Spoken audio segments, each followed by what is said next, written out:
Remedy, we learned one very important thing. Never trust Ramidus with anything secretive. She's going to get easily bribed. All it takes is cake, and she's going to reveal all your trade secrets. Editor in this episode is fantastic. Her just going down there and going, oh, yeah, I brought you some cakes. Hey, can you give me some information on where the traps are and everything? Girl is super crafty. But yeah, episode 71 of Tensura, fun little episode. Nothing like super deep in this episode. I think really, like, the only thing that can really kind of pull out of it was really everything around Guy. I think Guy was sort of being, yeah, he could just be a jerk. But there was kind of a side of me that almost thought that he's there to sabotage. Like he's getting in there and causing problems for the sake of, I don't know, exposing some lies or something within the actual dungeon itself. Just going in there and immediately attacking guard, trying to cause problems within it. And yes, eventually getting his comeuppance. The Dryad's like, I ain't gonna have none of it. You broke the rules. Apologize. Oh, you're not gonna apologize? There was a side of me that's like, isn't that like really bad advertisement? I mean, everything that happened in that dungeon in this episode was really good advertisement. I mean, showing that some people can succeed, showing the pitfalls, showing the craftiness of the dungeon itself, how it's, you know, maintained. I mean, they pretty much showed every single side of the entire dungeon with those teams. It almost felt a little bit too convenient. But having one of the guys just literally executed on screen in front of everybody, no matter if he has this bracelet or not, like he just literally got executed on screen. Oh, make sure to follow the rules, otherwise we're going to chop off your head.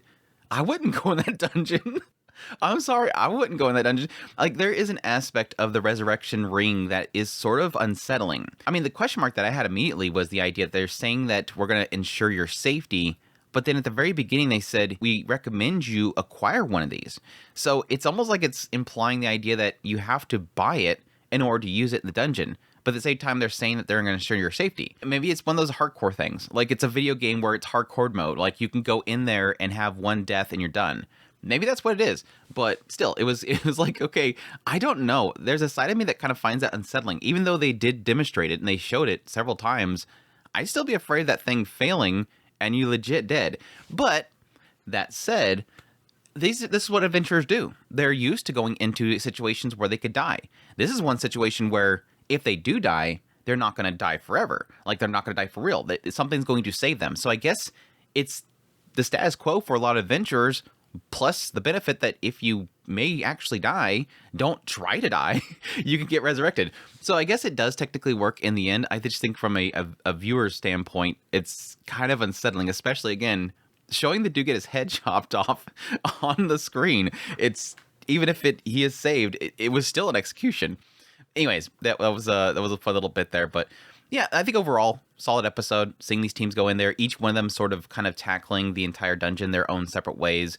You know, you have Great Lightning, they're basically just kind of winging it.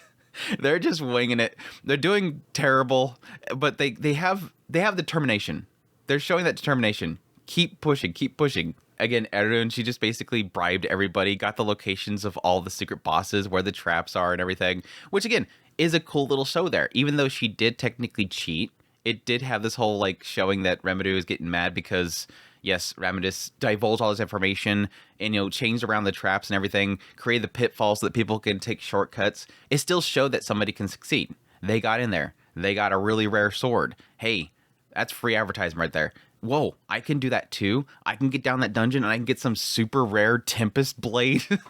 I think everybody's like, man, I'm losing out here. They just taken away all these really rare things. What the hell? This is not good. Again, you have to sacrifice things in order to advertise, and this is a massive advertisement. Somebody just went down there and briskly got something, which again, can show the dungeon's not challenging, but there's massive rewards.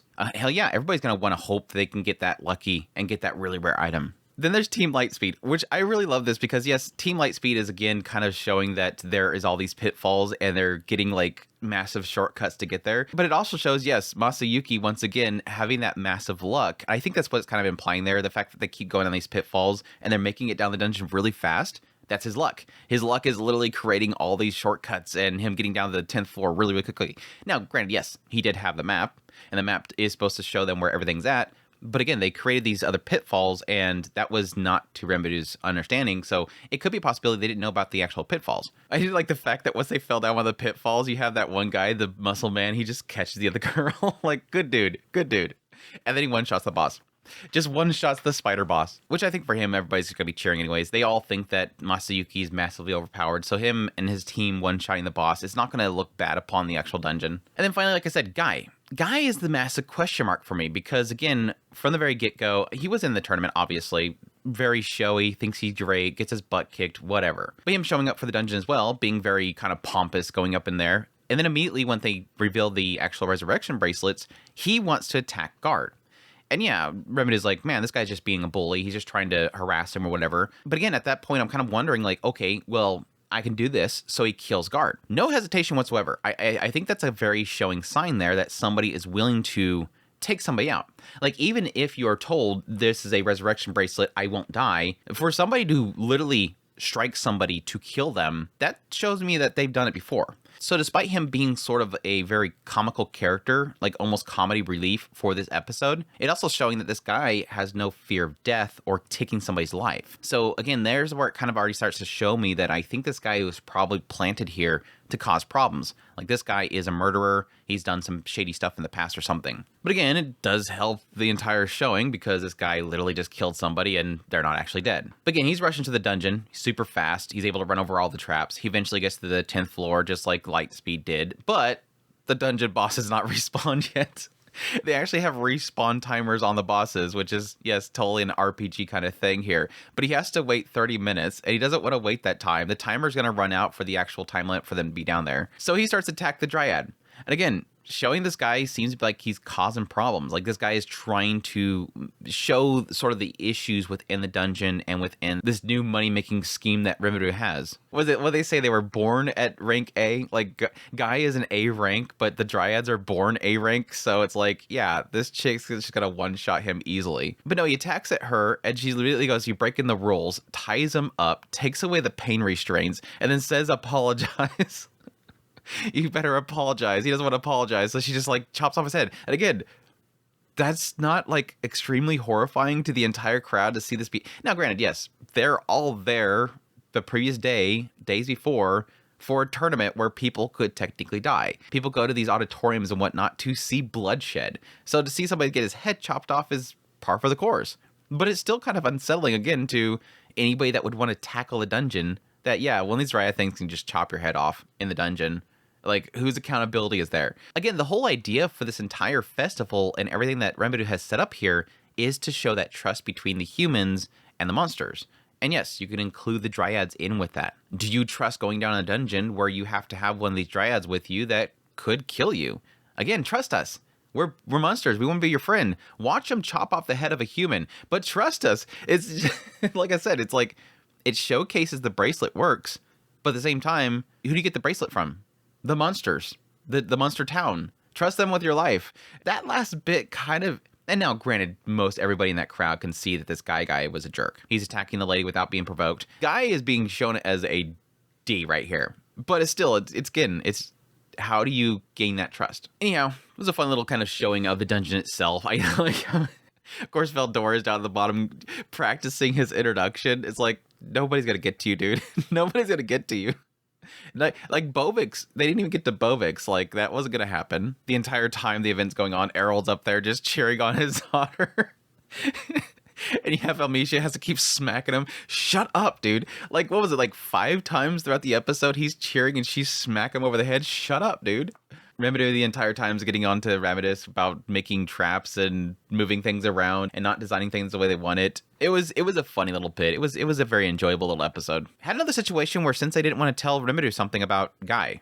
Like, was going to pipe up and then not. Now Rimuru assumes, oh, maybe Sensei doesn't know either. But I would assume that if she didn't know, she would say, I don't know. So it could be another situation where she doesn't want to spoil things. I kind of agree with a lot of people. It's probably didn't want to spoil things with Gobata, whatever. And yeah, I kind of agree with that. It could just be that Guy, maybe kind of spied on the other people. Spied on Erun and seen the map that she made. Or he could have spied on the actual people working on the dungeon. Again, if he's some sort of malicious person that was planted there by Rozo or something. Which makes me wonder if he was the other malicious aura that Luminous was talking about. But yeah, the episode wraps up with the festival coming to an end. Everybody's partying, happying, humans and monsters coming together, dancing and partying. Rimuru doesn't want it to end, wants this peace to remain. Flag, flag, flag. Which, yes, all leads up to guards standing in front of a bunch of merchants, and it's time to pay. I hope they don't spend the entire final episode talking about how to pay them. Please.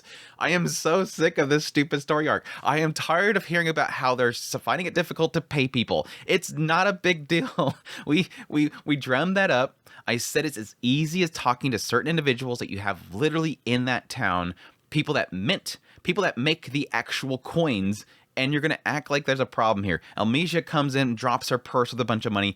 This is not a problem. But they're still trying to drum it up. So if they spend the entire finale on them, this nothing burger, as I hate to say, this is a nothing. This is a controversy. This is just move on. I don't know. I hope it doesn't end on a really dumb note. But yes, one more episode left of this series. I really hope that they nail the ending. It has been kind of a back and forth with me with this season, especially with all the meetings recapping things with different people. I hope it leaves on a really strong note, but we'll see. I'll be here next week for it. I hope you guys will join me for it, but that's my thoughts on episode 71 of Tensura. Hope you guys enjoyed this video. As always, if you did, hit that like button down below, comment. Let me know what's the value of the episode. Additionally, if you're new here, make sure to subscribe before you leave. If you like this content and you want to support the channel more, I have links in the description below. Greatly appreciate what it does. Until next time, y'all take care.